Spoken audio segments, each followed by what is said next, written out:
Hi, everyone. Glad you're here and wonderful to see all the things going on this fall and winter. Looks like it should be a fun time for us all. So very grateful for that. Um, Welcome to today's webinar. Hannah, if you want to go to the next slide, please. So as you likely know, we are talking today about the CEP final rule that goes into effect 1 week from today. So very exciting, lots of implications about this, lots of questions that have come in so far. So thank you for submitting those. We have a pretty packed agenda here. We're gonna get through a lot of information, but also leave some time for questions and answers. So if you've got them, feel free to start making note of those as we go. If there's anything that we don't answer, feel free to bring that up during our Q&A time. We'll do our best to answer those questions. Speaking of Q&A, want to talk through a little bit of housekeeping.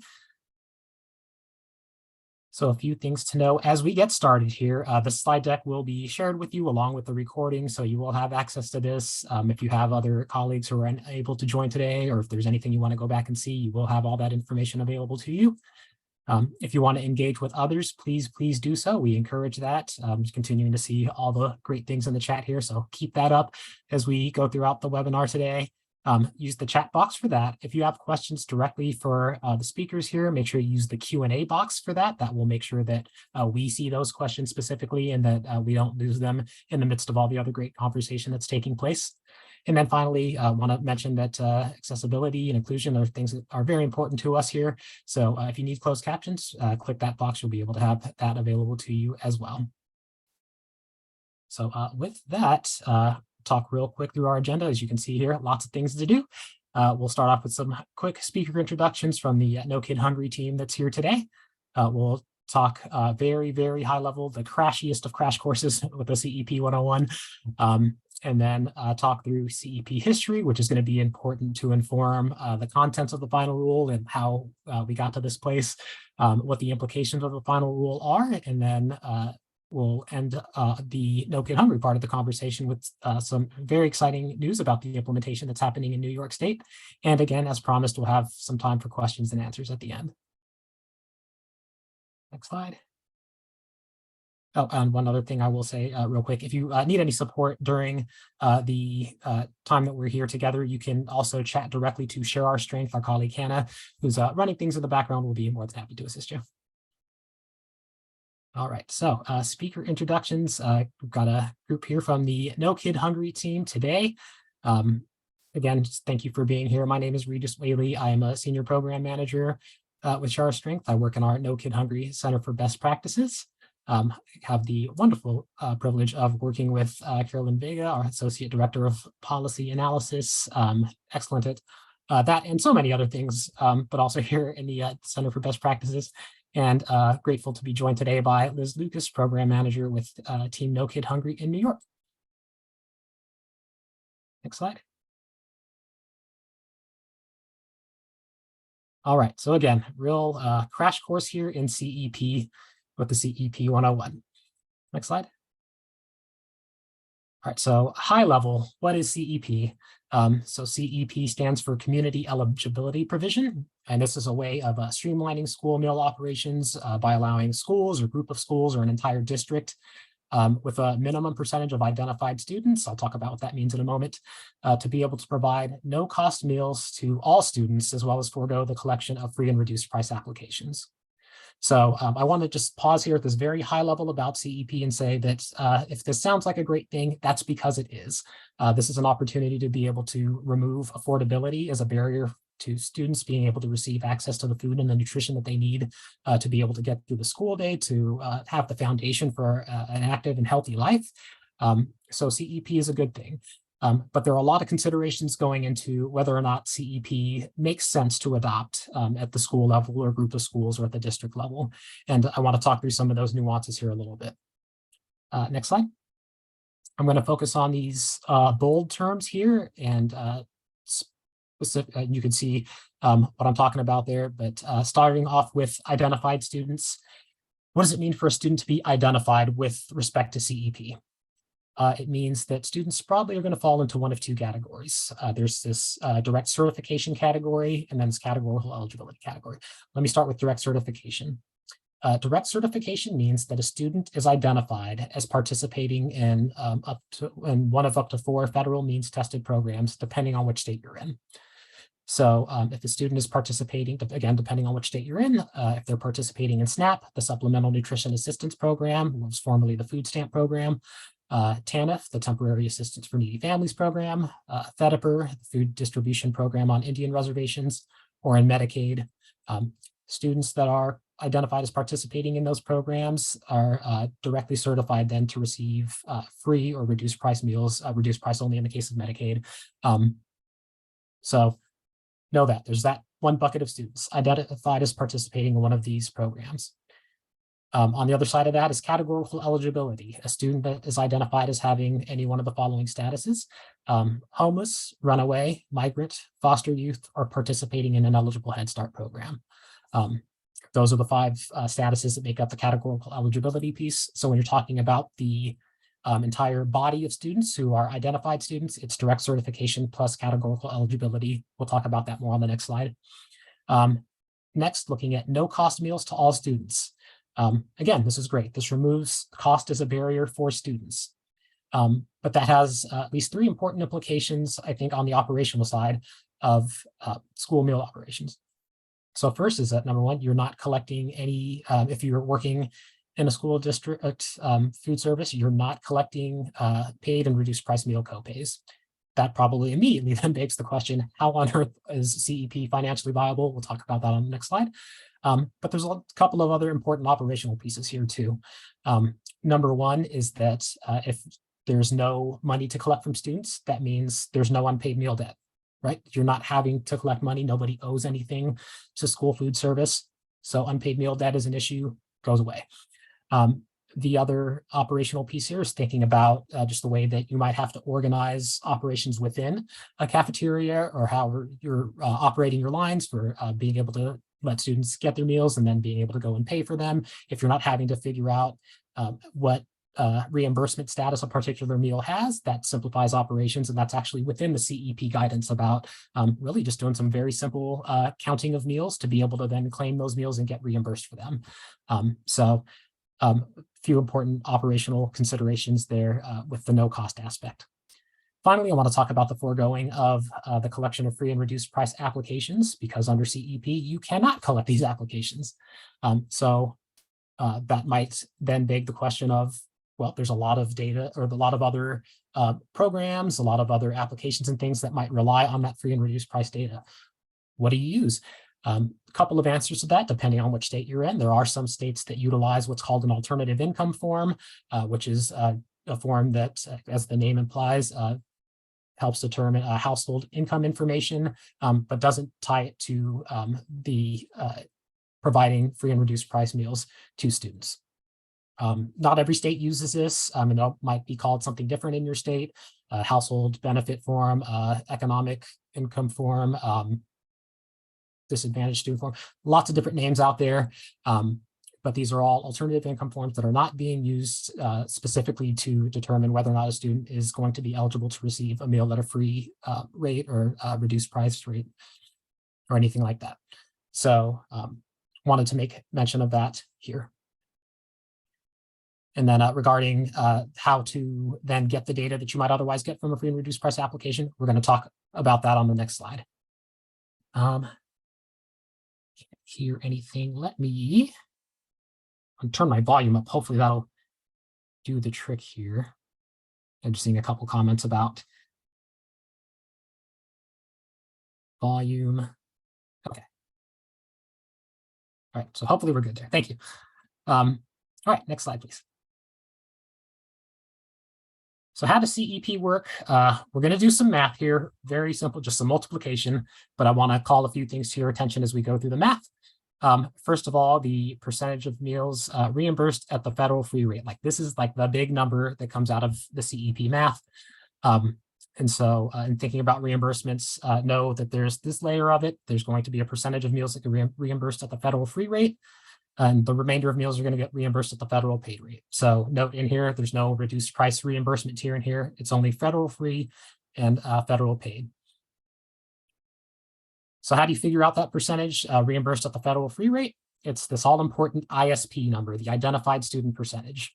We talked on the previous slide about what who is considered an identified student, and so you basically use that concept to derive your identified student percentage. This can be at either the school level, a group of schools, or an entire district. Number of students that are directly certified, plus the number of students that are under this categorical eligibility status, divided by total enrollment, gives you your ISP. You multiply that by a multiplier, which is 1.6. We'll talk a little bit more about multiplier on the policy piece. That gives the percentage of meals reimbursed at the federal free rate. You do 100% minus that number to get the remainder being reimbursed at the federal paid rate. Want to call out also that going back to the question of what do you do to get the data that's necessary for getting that free and reduced price percentage that you might use for other programs, it's through here. It's through this ISP times the multiplier. This is the percentage that you would be able to use for if you're thinking about after school meal programs, summer meal programs. This is the percentage it used to determine the percentage of children who are eligible for free or reduced price meals. Also, if you use this for Title I funding, E-rate funding, it's ISP times 1.6. So if you take nothing else from this, remember that ISP times 1.6 is that magical percentage. By way of example, a few different numbers here to take a look at. If your ISP is 25%, and I'm picking 25% very specifically for today, 40% of meals are reimbursed at the free rate, 25% times 1.6 equals 40%. The remainder, 60%, served at the paid rate. The number that everybody wants to get to with their ISP is 62.5%, because at 62.5%, 100% of meals are reimbursed at the federal free rate. So I know that was a lot for CEP, but just to do some level setting about everything else that's to follow, I wanted to make sure that we had that foundation. And with that, I will pass to Carolyn to take us through all things policy. Great. Thank you so much, Regis. Hi, everyone. As you see, we're going to start with the history of CEP policy. And you may be wondering, why do we have to sit through a history lesson? But I think it's really important to understanding the context for this rule. In fact, one of the questions we received in advance is, why did USDA do this? Which I think is a fair question. Usually rulemaking happens in response to a new law being passed by Congress. And as we all know, that hasn't happened in a while for school meals. So I think this will shed some light on what exactly USDA did and why. So if you go to the next slide. Community eligibility provision is actually pretty new. So for those of you who have been working in school nutrition for a long time, you'll know that. But maybe if you're relatively new and you think it's always existed, it has not. It was only authorized in December 2010 by the Healthy Hunger Free Kids Act, and it had a phased rollout or a pilot initially in 10 states plus the District of Columbia, and it only became available nationwide starting in school year 2014-2015. So all things considered, it's a pretty new option. So if we go to the next slide, what did that law actually say? What did the Healthy Hunger Free Kids Act say about this brand new community eligibility provision? One is that CEP adoption is the decision of the local educational agency. And we'll see why that's critical later on. But for now, just know that the law said it is the option of a local educational agency to decide to do CEP or not. It also interestingly said there is no minimum identified student percentage threshold after school year 2012-2013. It set it at 40% from its passage and that initial rollout through school year 12-13, but it said after that, USDA can set it at whatever they think is best. So it's been 40% since then. That's why everyone thinks, that's what it is. But the law says USDA can change that. The law also gives USDA the flexibility to adjust the ISP multiplier, but only between the range of 1.3 to 1.6. And USDA was required to set it at 1.6 through school year 13-14. But after that, Congress said USDA can vary it within this range of 1.3 to 1.6, and actually allowed for USDA to set different multipliers for different types of schools or different LEAs. Didn't really go into specifics of what USDA would do with that or how they would determine, but the law allowed for that. The law also put in a lot of other requirements that you're familiar with, but just again to know that that is based in the law. So all of the things around notification that, state agencies have to notify LEAs of eligible and near eligible schools and things like that, that was all laid out in the law, as was the option for a grace year. So if you get to the end of your 4-year CEP election cycle and you're not quite there at whatever that ISP threshold is, that Congress said you could be given a grace year before becoming ineligible for CEP. So that was all in the law. Based on that, we can go to the next slide. What does that really mean for what USDA can and can't do? Well, it says USDA can lower or completely eliminate the minimum ISP threshold for CEP eligibility, since we're well beyond the school year when Congress said it had to be 40%. And again, USDA can adjust the ISP multiplier, but again, just between 1.3 to 1.6. USDA does not have the authority to raise the multiplier beyond 1.6. I know I have seen so many things since this proposed rule and the final rule came out of what about the multiplier? This is meaningless to me without an increase in the multiplier. And I 100% understand that. For so many of you, that's unfortunately pretty true. It's just that USDA, no matter how much they want to, they are legally not allowed to until Congress says they can. Similarly, I know there were comments in response to the proposed rule of can USDA allow statewide adoption of CEP, which would help in states that have implemented healthy school meals for all or things like that, to be able to pool all of the numbers and get every school in the state into CEP and completely eliminate applications statewide. But unfortunately, again, because of the way the law is written, it has to be the choice of the LEA. So USDA can't really, under the law, structure an option for statewide adoption that takes away that LEA choice. And then because of all these things that I've been talking about with all these limits on how CEP works, USDA can't implement healthy school meals for all on their own. It's too much of a change to the reimbursement and funding mechanisms, and they just don't have the authority and funding to do that from Congress right now. So again, doesn't matter how much USDA supports that in principle, they are hamstrung by what Congress has allowed. So again, I know there can be a lot of feelings about this, but at this time, USDA is not really the appropriate venue for some of those feelings because they were really just acting within what authority they did have. So if we go to the next slide,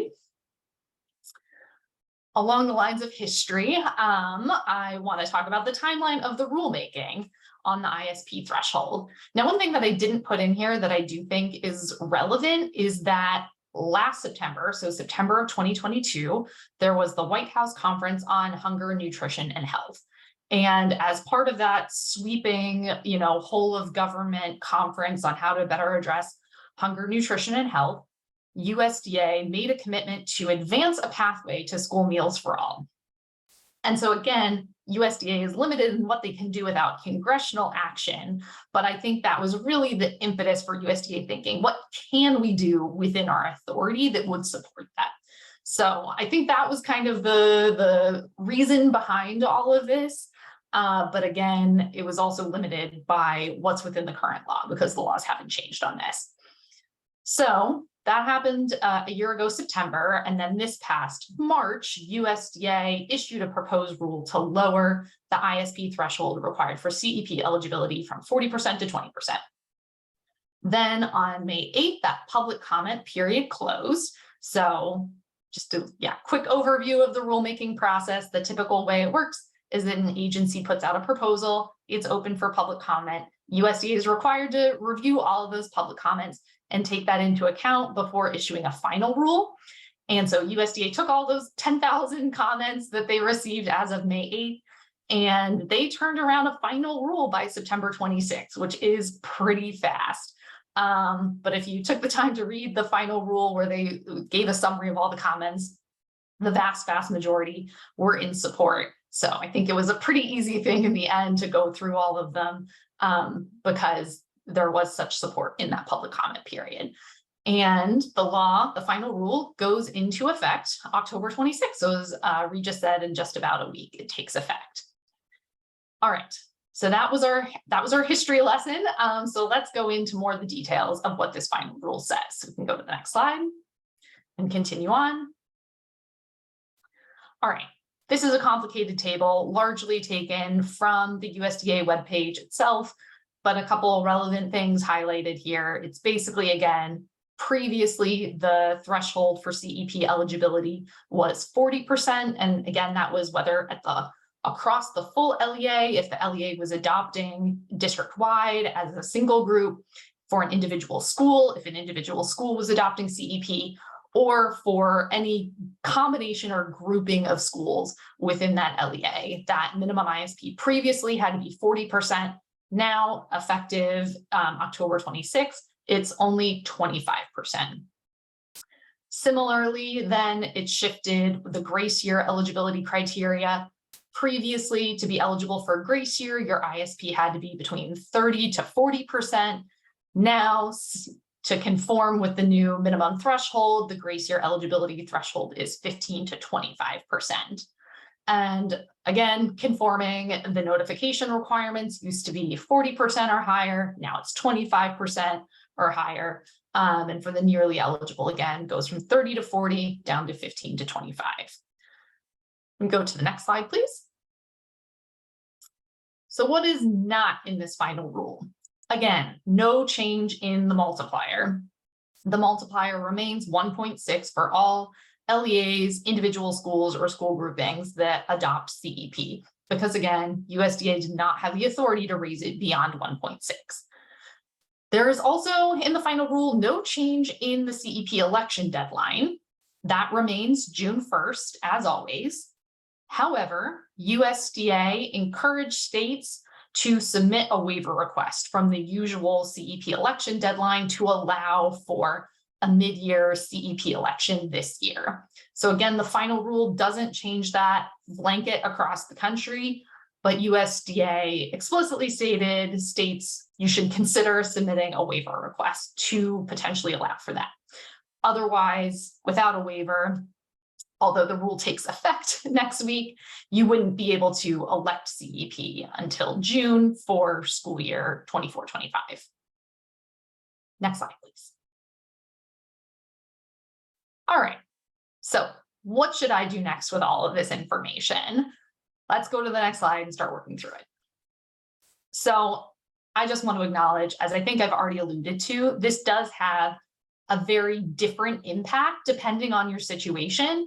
And unfortunately, for a lot of districts, this doesn't have a big impact. So I just want to be completely upfront about that. It will have a greater benefit in states that have passed legislation and provided funding for healthy school meals for all, or a CEP incentive. And we'll get into a little bit more of the details on that, but by and large, maybe goes with that explanation. If a state has kicked in funding to make up any difference in reimbursements up to the full federal free rate for all meals served, it obviously makes a lot more sense to adopt CEP at a lower ISP, because the finances are going to be taken care of by the state, and it really just spares the collection of applications across more schools and for more students. Outside of those states, there could be benefit in, let's say, a school district that really just had a couple of schools that could never get into CEP. But now with this lower threshold, you could pull them into a grouping somewhere, be able to do CEP district-wide and make the finances work. But now this just saves that whole infrastructure of collecting applications and of communicating about that, and just streamlines things district-wide. It may be worth it in those situations to look at this. Or on a smaller scale, maybe there's just a feeder pattern of elementary to middle to high school where this lower threshold allows you to pull in a feeder pattern. And again, to streamline that communication to families, that they don't have to deal with going to an elementary school with CEP, but then their child moving on to a middle school where now they have to pay and there's confusion there and things like that. So again, there could be these cases where it's worthwhile to look at it, even if maybe on a broad scale, implementing CEP at an ISP of 25% wouldn't exactly be financially viable. So if you want to go on to the next slide, If you're curious, we do have a nice map highlighting where those states are that have school meals for all with funding or a CEP incentive. So you may be aware of this if you're already in one of those states, but maybe you're curious to see what this landscape looks like right now. And I do want to highlight, Illinois did pass legislation for school meals for all, but did not fund it. So unfortunately, this would not have the same impact in Illinois without that actual funding to go along with that legislation. But as you can see, there are now quite a few states across the country where this legislation will help support adoption of CEP at lower ISPs. Go to the next slide. Okay, so next steps. Ask your state agency if they have been approved to waive the CEP election deadline.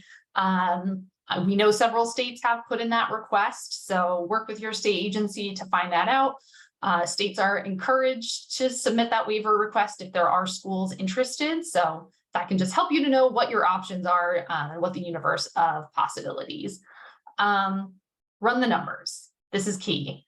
USDA acknowledges this in the final rule that they can't change the multiplier. They can't change the finances really of CEP. So it is still on LEAs to think about whether they can make this work financially.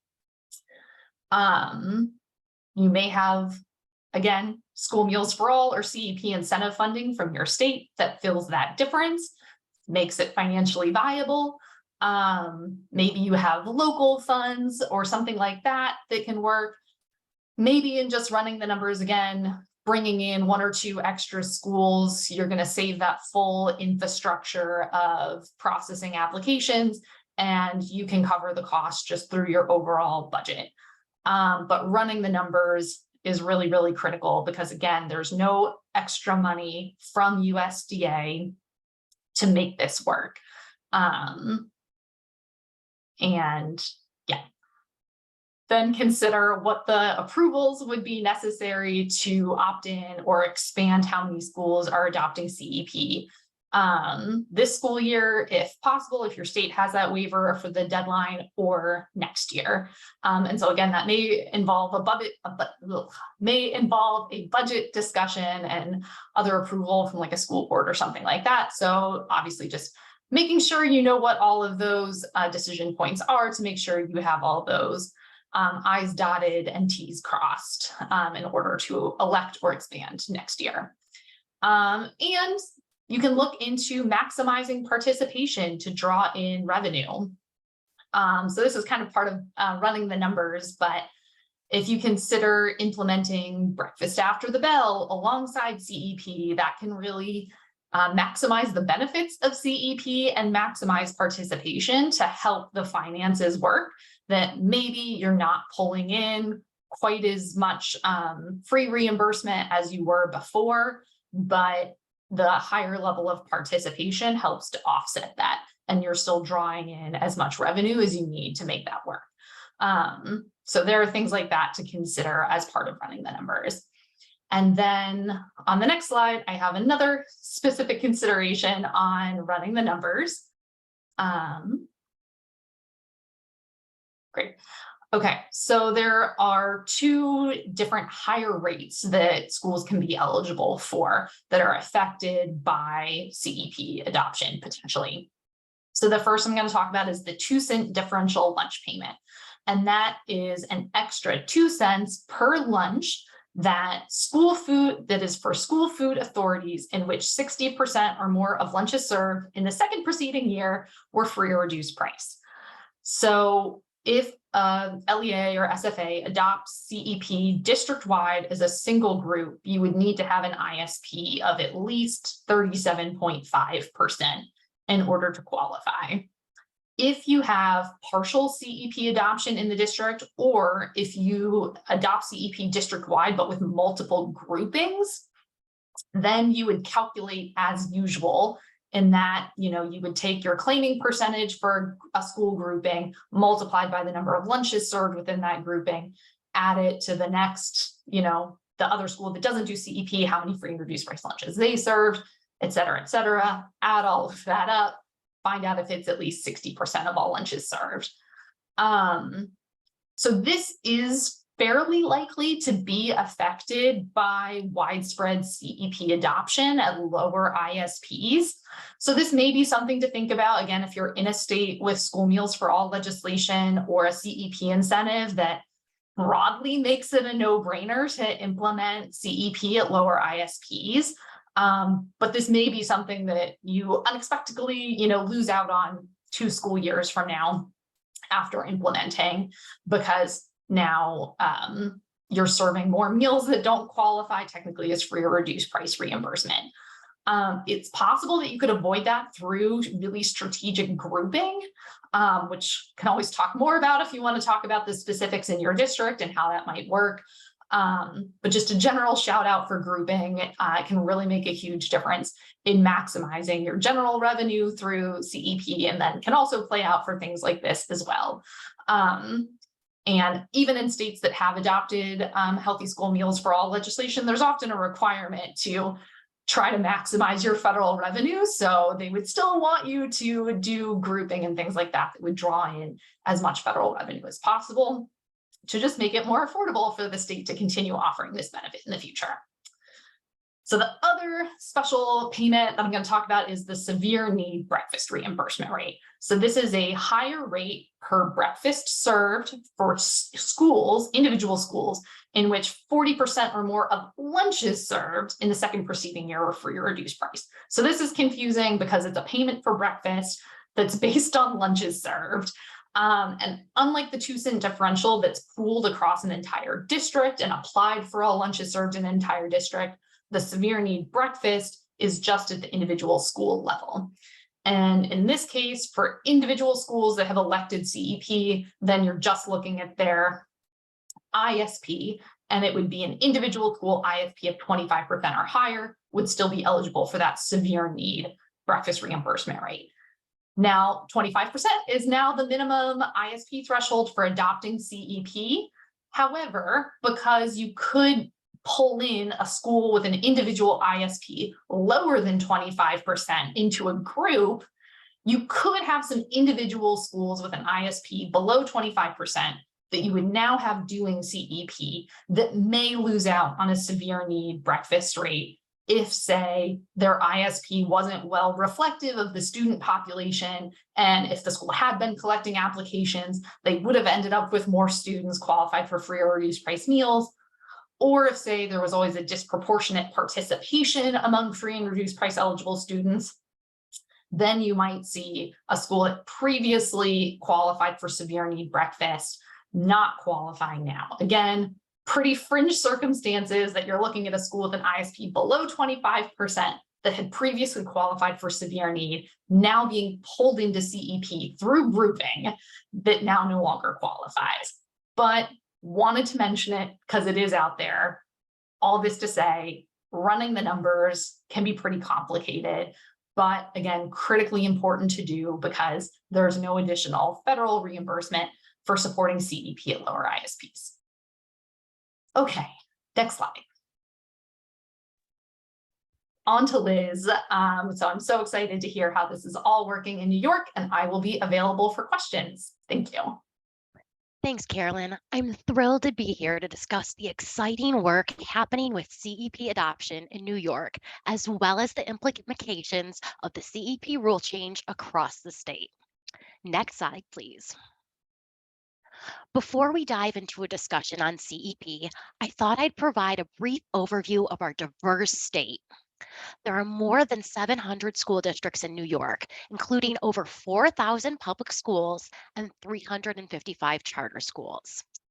I'd be remiss if I didn't mention that these statistics include New York City. The New York City Department of Education is the largest school district in the nation and includes more than 1,800 schools, including 275 charter schools. But the state extends far beyond New York City, and schools in other suburban, urban, and rural communities of all sizes make up our vast state. In terms of CEP in New York State, historically, participation has been relatively high, with approximately 3,000 schools approved for CEP, including all of New York City public schools. Yet there's still a significant number of schools that remained ineligible for CEP or unable to make CEP work financially. So at the start of last school year 22-23, approximately 726,000 students across New York State did not have access to no-cost school meals. Next slide, please.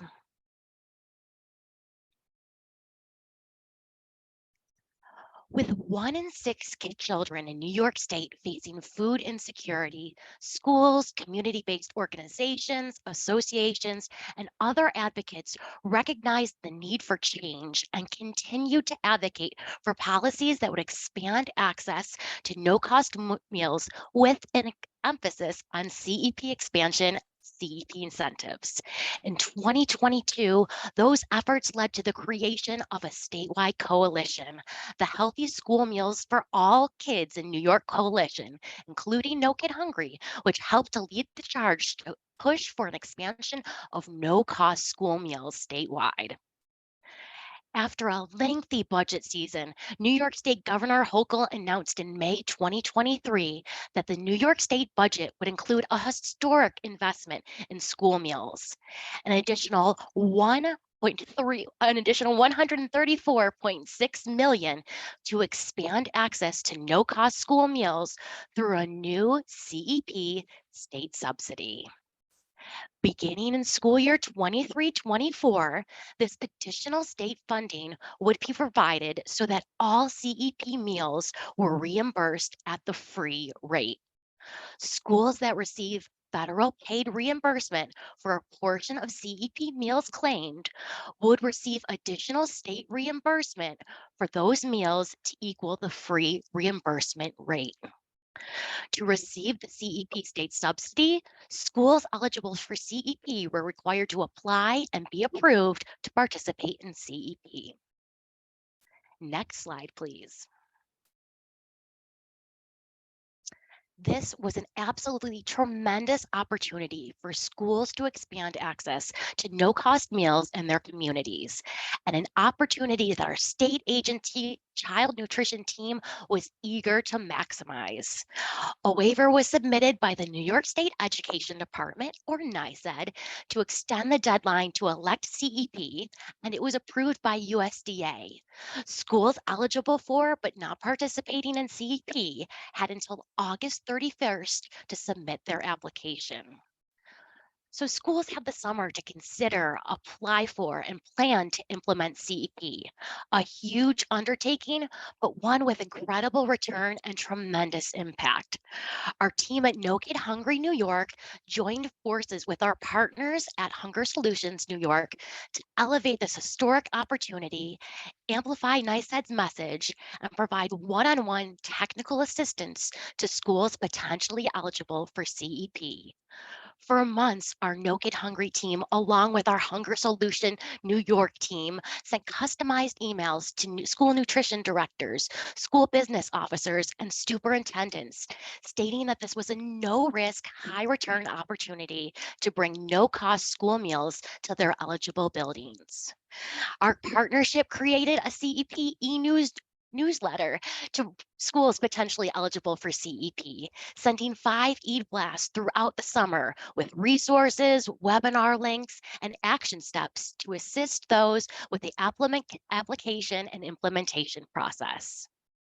Together with Hunger Solutions New York, we co-facilitated a mini webinar series with 5 30-minute webinars tackling CEP eligibility, enrollment, and implementation, including a very popular Q&A with our state agency, NYSED, on the CEP state subsidy.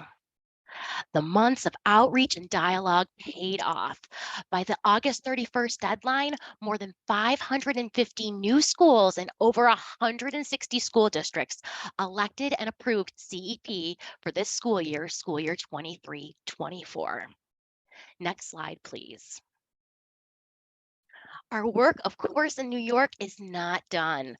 The CEP final rule, lowering the ISP threshold from 40% to 25%, has activated our child nutrition network yet again this fall and provided an additional opportunity to expand access to no-cost school meals. Funding in that state budget was set at $134.6 million to accommodate a CEP final rule. So immediately our state agency, NICED, submitted a waiver to USDA to permit mid-year CEP election and implementation.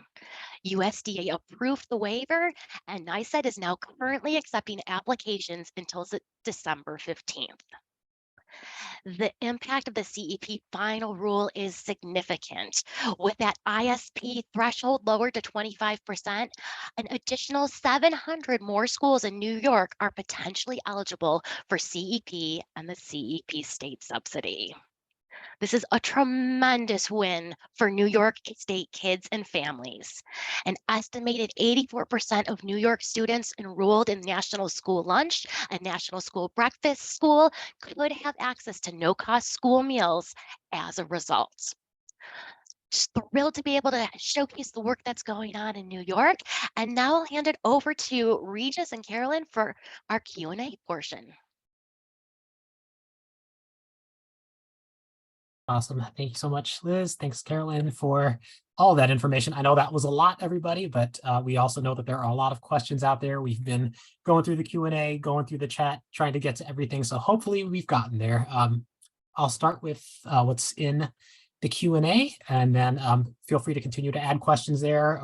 But if there are any more questions, yes, just please keep them coming in. First one here, Carolyn, this one will be for you. Does anyone know if all students at CEP schools will be eligible for summer EBT, or will it just be students that are directly certified / free reduced price meals? It's a great question. So for those of you who aren't sure, because it's still pretty new, Congress just this past December passed a law allowing for permanent summer EBT starting in 2024 for states that opt in 2024. And it will work a little bit different than pandemic EBT. So in pandemic EBT, all students in CEP schools were eligible to receive PEBT benefits, assuming they met other requirements of, absences from school and school closures and things like that. But broadly, it was available to all students in CEP schools. However, the way the law was written for summer EBT, that will not be the case. And summer EBT will only be available to students in CEP schools who are directly certified or identified, or complete an application and are determined eligible using the same standards as free and reduced price meal eligibility. There's still a lot of questions about how this will work, because again, it is a brand new program that has not even been implemented yet. Next summer is the first summer. USDA has said that for 2024, states that have an alternative income form system could leverage those to find out which students in CEP schools that aren't already directly certified or identified meet that income threshold. But that in the future, it would be a state level application. So not a school application, but something administered by the state specifically for summer EBT. But again, still a lot of questions about how all of that will work, but the short answer is no, it will not be for all students in CEP schools. Great, thanks, Carolyn. Next question.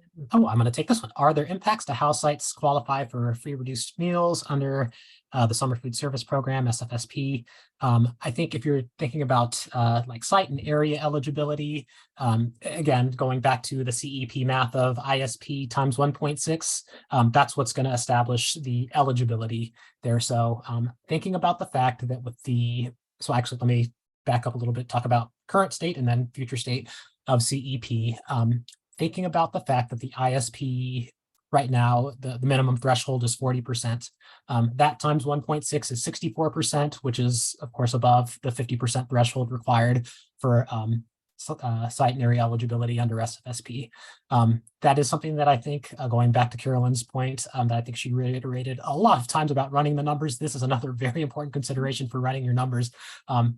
If you're looking at ISP that, could theoretically just be sitting at 25% and be eligible for CEP, you multiply that by 1.6, that's only 40%. That's of course not 50%. Then looking at that particular qualifier under area eligibility for SFSP, that wouldn't make a site eligible. So it's no longer a given that a school that's participating in CEP is then going to create area eligibility for SFSP. Yeah, so I think hopefully that answers that question. If there's any more to that, though, feel free to follow up. Carolyn, I don't know if you wanted to add on to that. Yeah, I'll just add, I think it's a fairly low impact because, again, you're looking at a situation in which a school with a 25 or 30% ISP that wouldn't qualify as area eligible under ISP times 1.6 would have collected enough free and reduced price applications to cross that threshold. And again, the 1.6 multiplier was intended to approximate your free and reduced price percentage if you had collected applications. We know it's not perfect, but again, I'm saying that I think it wouldn't be a huge number of schools or sites that would have qualified under applications that would be no longer qualifying under CEP. And just a quick note that this same area eligibility formula calculation also applies for after school meals through CACFP. I will take the next question, which is it allowable to opt in for just one school year? I feel like my community would be fine with us trying it out for a school year.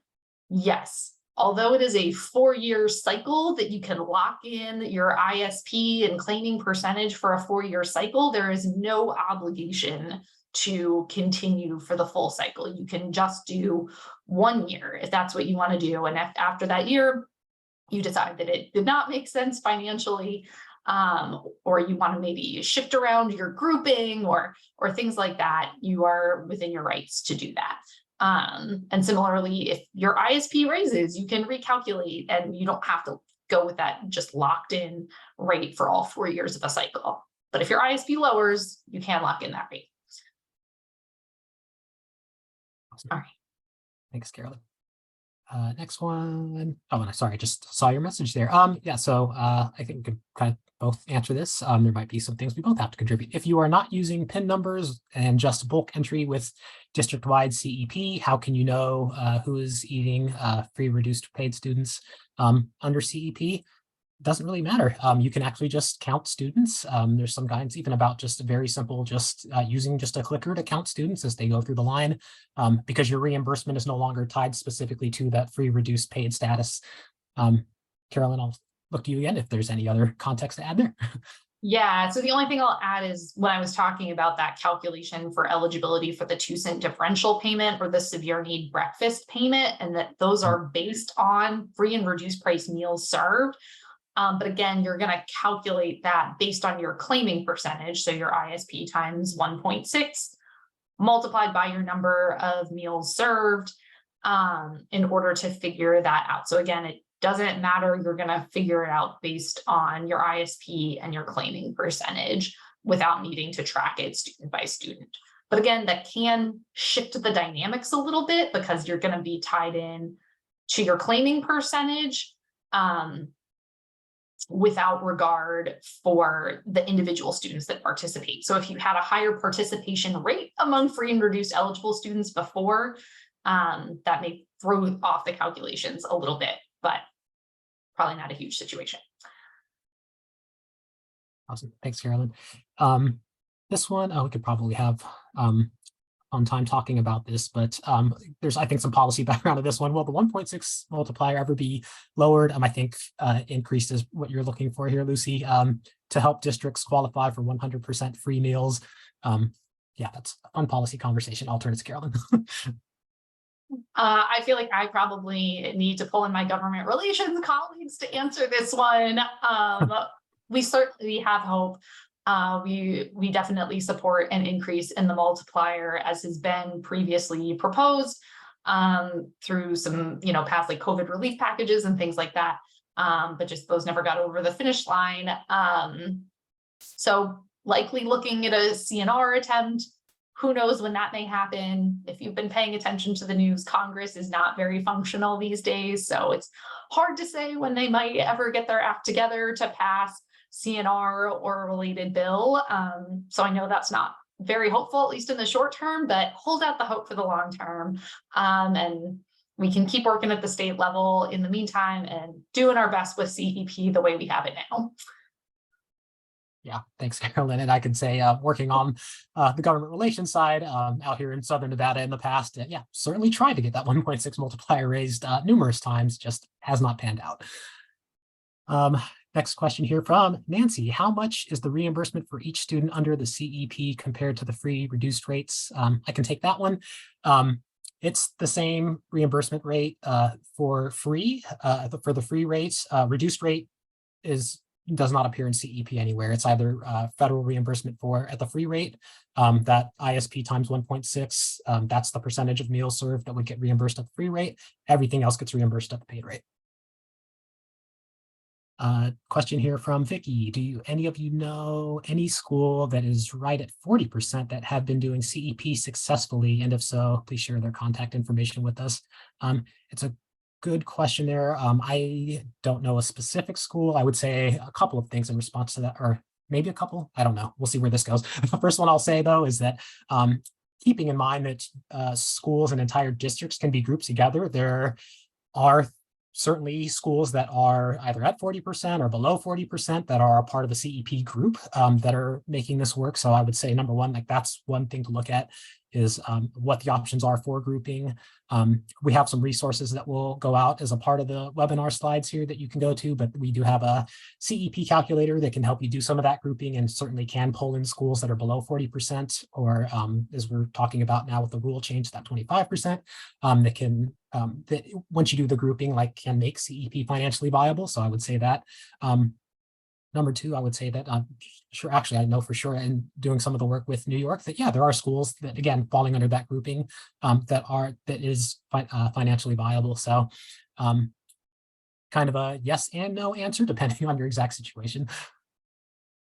I'll just add, some of the things I just briefly mentioned, considering things like breakfast after the bell, maybe starting after school meals instead of snacks, looking at your summer program. So really thinking holistically across the day and across the year at other ways to maximize your revenue that can help the overall finances. And Liz, I don't know if you have anything that you've seen in New York.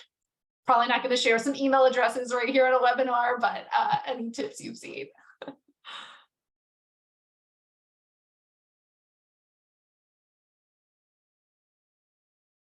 Thanks all. Yeah, we've seen again the CEP state subsidy has been a game changer and really allowing more schools to come on. But let me do a little reflection and a little thinking, and I'll take down your contact information to see if I can find anybody or reach out to any of our partners to identify anybody who's made that work in the past for sure. Great question. Thanks, Liz.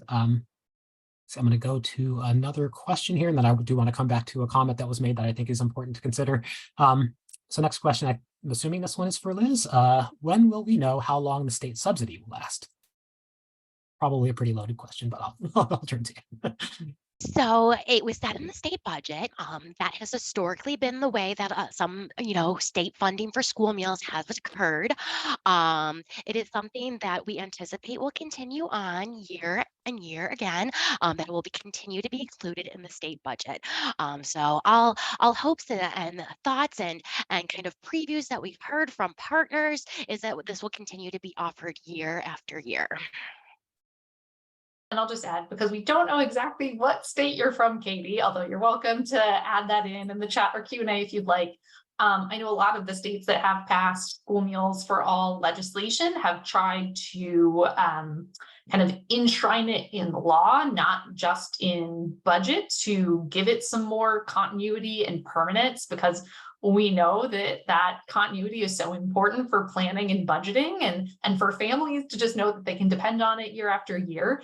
But as you maybe noticed in the map, there were a couple of states that maybe were just using COVID relief fundings for a year or two of funding. And those aren't necessarily permanent programs at this time. So something to pay attention to. And again, if you want to indicate what state you're in, we can maybe follow up with some more specifics on your state. Great, thanks. And New York. Okay, good. So Liz handled that. Okay. Yeah. Good. But yeah, as Carolyn mentioned, yeah, definitely important to pay attention to those numbers. And there's some other resources we could talk about. I wish we had more time to dive into all of the things. We don't, but last note I'll make, and then we'll wrap up with some resources and things. Just talking about second meals, because that is an important consideration here. If you're not tracking students, you do want to make sure that you do have a mechanism in place to be able to track second meals. You can't claim like 100% of second meals for free. That is not a part of CEP. So you do want to make sure you have something in place for that. And there's plenty in CEP guidance to walk you through that. So with that, I'll close up with questions. If you have any additional questions, our contact information will be on those slides. Please feel free to reach out. We're more than happy to answer questions. But real quick, before we go, I did want to share a couple of things before we part. Next slide, please.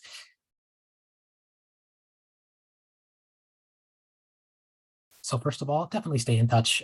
We're here to do this work. This is what we have the privilege of doing all day, every day, just making sure that we are here to assist you as you do the incredible work of feeding kids and making sure that no child in the US has to go hungry. So we have a newsletter, we've got our website, feel free to access those resources to be able to get all sorts of wonderful information from us. Next slide. Resources, as promised, there will be links to plenty of resources here. A couple things from USDA. If you need more information about the final rule, we'll have a link to the summary. They have an entire CEP resource center that is fantastic, has resources for everything we've talked about today, all the historical things, guidance documents, make very liberal use of that. Of course, Center for Best Practices, we have some resources here for you as well, sort of one pager, a front and back one pager, I'm cheating a little there, about the final rule. We have a CEP hub, we have a CEP calculator to help with running some of those numbers that Carolyn mentioned. Also that dashboard where Carolyn had that awesome map of policy that's happening. That's available on our website with a lot of other information loaded into it. And then I wanted to lift up also our partners at FRAC, the Food Research and Action Center. They have a CEP toolkit with some great resources in there as well. Next slide. We do have a very brief 5-question survey that will come up on your screen after the webinar. Your feedback is very much appreciated. It's how we go through and fine tune all of our webinars going forward, make sure we're covering all the things that you were hoping that we would cover, that we provide new webinars throughout the year that cover topics that are of interest. So please fill that out. We read literally every one of those. So if you can spare some time to do those, we greatly appreciate it. And last slide here, just wanted to share contact information. Feel free to grab it off the screen now or wait for the slides to come to you. But again, we are here for you. Feel free to reach out to us anytime. We are more than happy to help however we can. With that, just want to echo the thanks that's in the chat there. Thank you so much for joining us. We know this is a deep and complicated topic. We're glad that you're here. Hopefully this has been helpful. Share the information far and wide. And again, if there's anything we can do to help you, we are here for you. Thank you so much.